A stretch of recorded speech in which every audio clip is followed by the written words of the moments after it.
In high school and my first year of university, I didn't wear any makeup. I was confident and I had a lot of self-esteem, and I didn't feel like I needed to wear makeup.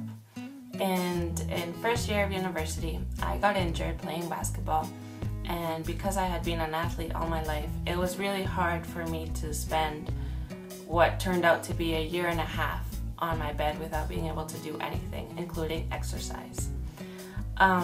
As a kid, I used to have a lot of self-image issues surrounding my body and the way it looked, and the fact that I wasn't skinny or I didn't have the body of a model.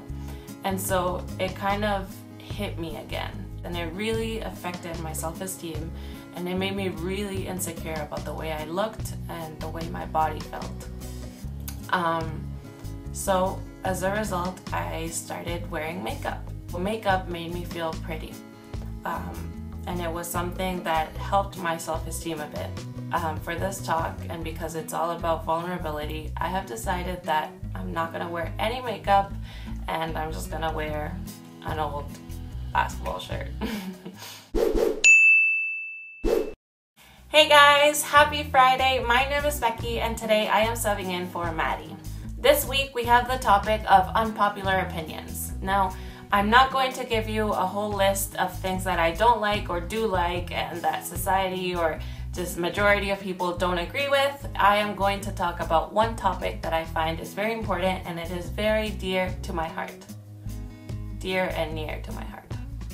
So, my unpopular belief is that being vulnerable and being authentic actually makes you stronger and more powerful. I know this is something that a lot of people don't agree with. Vulnerability is scary and you don't want to be seen as weak and all that stuff. It all started last January 2014 when I listened to a TED Talk about Brene. In this talk, she talks about shame, and shame being the fear of not being good enough. I am sure that everyone that is watching this video has once in their life felt not good enough.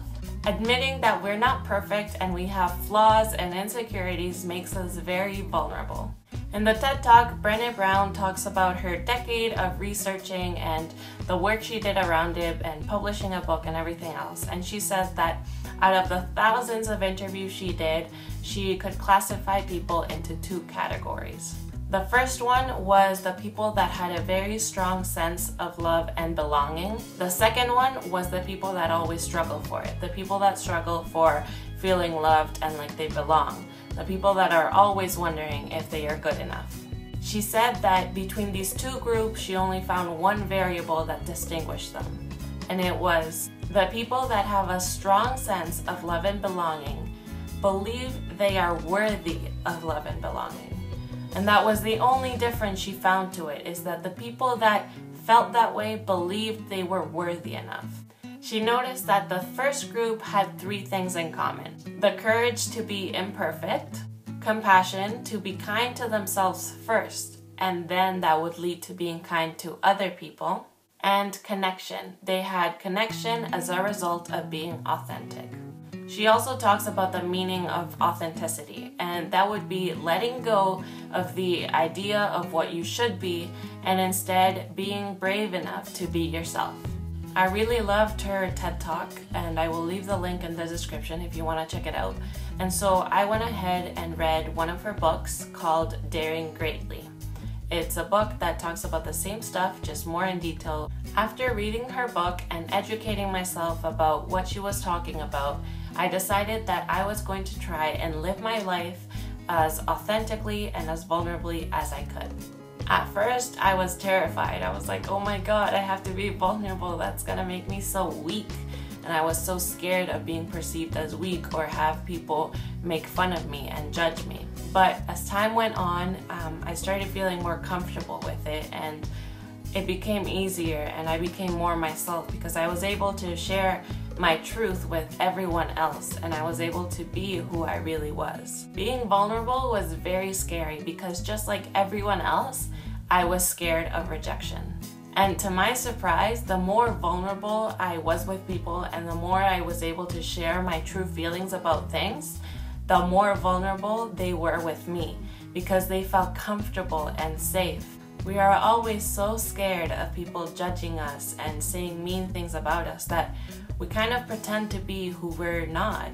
I would like to give you an example of how vulnerable I became in my daily life and how I took that talk and applied it to my relationship.